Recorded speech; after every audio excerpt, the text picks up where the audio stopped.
Morse Force. I want to comment briefly on, thank you, just getting set up here a little bit.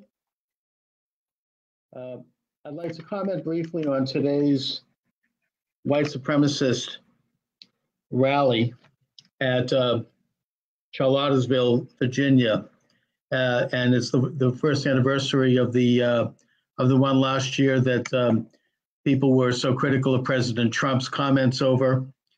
To me, I thought it was one of those sort of manipulated mind control incidents where there was suddenly mass hysteria against Trump by his haters. At the time, President Trump pointed out that he condemned both sides of the rioting, and he said there were good people also on both sides. That was somehow twisted and conflated to mean that he has something against Black people, that he was supporting white supremacy.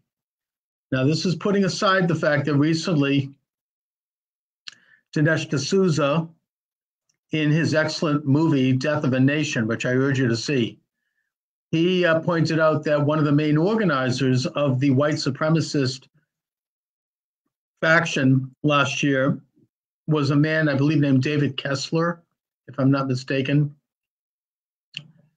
And that he was also, the same guy was an organizer of the Occupy Wall Street movement, and he was a major supporter of Obama, which is awfully strange given the fact that here he is head of a white supremacy group, and yet he supported President Obama, America's first Black president, arguably. When I say arguably, I mean because there's evidence to suggest that Dwight Eisenhower was part Black, but that's putting it aside. The reason that might have been obscured was because of the genuine racism and the inherent white supremacy that existed to such a high extent in this country back in the 1950s. I mean, that's an understood fact. But getting back to the topic here, President Obama condemned both sides. He condemned both the radical white supremacists, however they came about, and neo-Nazis, and the Antifa, the radical so-called opposition to these white supremacists. Because both sides are terrorists, both sides are violent, both sides are equally, quite frankly, fascist in their orientation. And when he said that there were good people involved in both sides, what he meant was simply that you had honest people on that day coming out both in favor of tearing down a Confederate statue and saving a Confederate statue, and that both of those moderate sides are well-meaning people. I don't want to relitigate that question. I mean, to my way of thinking, personally, as a Northerner, I don't have a lot of sympathy for most Confederate statues, although I think that some of them are fine. But suffice it to say that there are good people on both sides of that issue, having a normal debate. This was conflated by the mind-manipulating left and their stooges in the media to implicate President Trump as somehow supporting one of those sides, the white supremacy side. Now, the fact of the matter is that it is the left and those friends in the media that are taking sides. They are supporting one of those sides, that being Antifa, the terrorists on the left.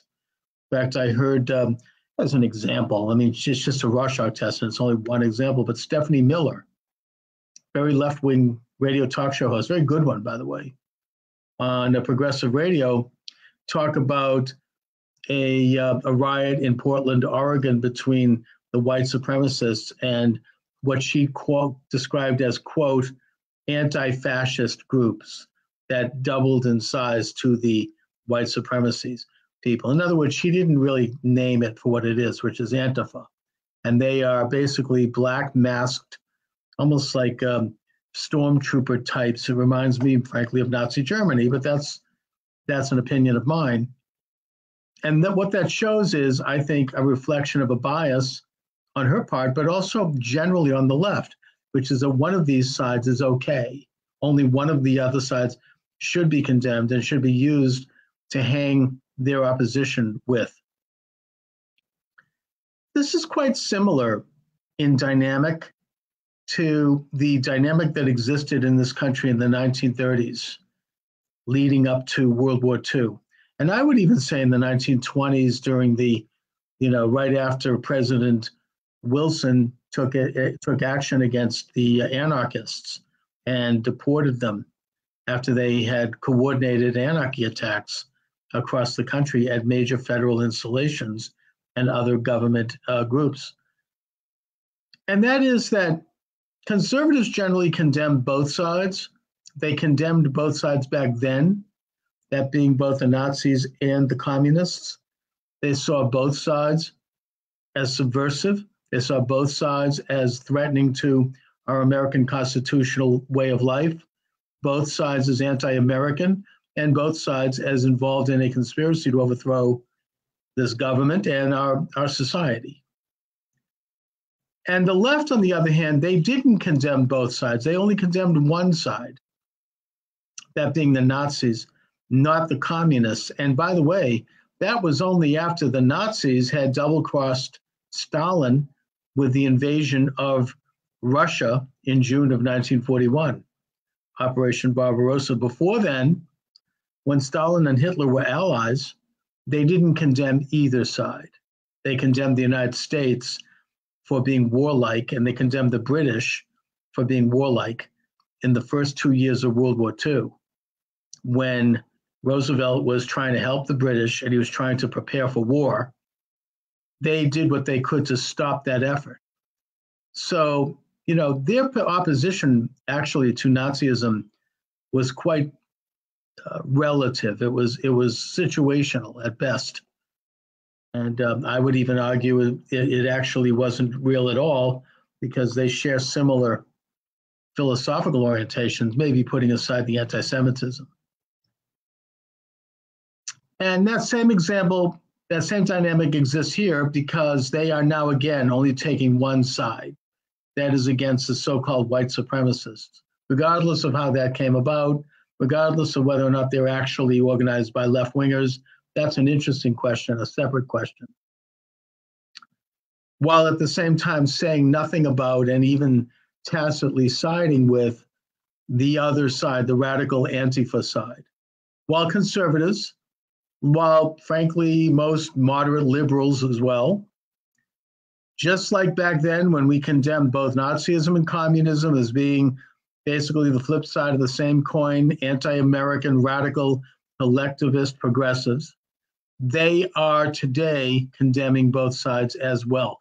And President Trump reflected that in his tweet a year ago, and he's reflecting it in his tweet today when he says, and I quote, "The riots in Charlottesville a year ago resulted in senseless death and division. We must come together as a nation. I condemn all types of racism and acts of violence. Peace to all Americans." I think that President Trump is expressing the classic conservative and, frankly, the classic liberal view, which is that we condemn all of these radical movements, whether they be left, right, or center, whether they be real or manufactured, and that we support the right of all Americans to live in a condition of freedom and a condition of peace.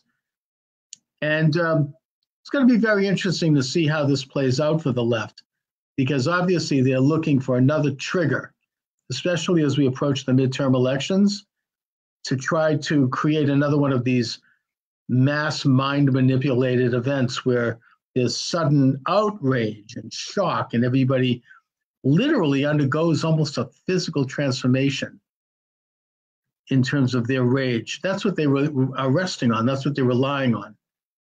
Now, the fact that I'm insisting that this might be a mind control thing, it's a subject that I'm studying right now as part of a book I'm writing, so it's on the top of my mind. And I do raise the question of whether or not mind control tactics, which have been studied by our psychiatric community and by our Secret Service going all the way back to really before World War II, whether or not these factors are in play today, and whether or not some of the big players, the so-called deep state, as President Trump accurately describes them, might not be a part of this. Those being inveterate enemies of President Trump and determined to stop his efforts to wake America up and help Americans know who they are again and be free again. I've named some of the top people in that before. They are obvious. I'll just briefly do it again. They include former CIA Director John Brennan, former NSA Director James Clapper, former FBI Director James Comey, former FBI Director and now Special Prosecutor Bob Mueller. And I think also I would add to that list several other figures, including Assistant Attorney General Rod Rosenstein and this guy Orr and McCabe and Strzok and Page and the rest of these rogues who in the Obama administration were very high-level people in positions of great authority and who are people who understand how to manipulate the emotions and the perceptions of the public in general. Watch their actions. Watch what they're going to do. Whatever happens at Charlottesville, we can expect them to try to exploit it. So I hope that clearer heads prevail, and I hope that we can appreciate the fact that President Trump, whether you're liberal or conservative, actually is expressing generally the opinion of most Americans when he says that he condemns both sides and that he condemns all of these terrorist and violent groups equally. Anyway, thanks for watching, everybody.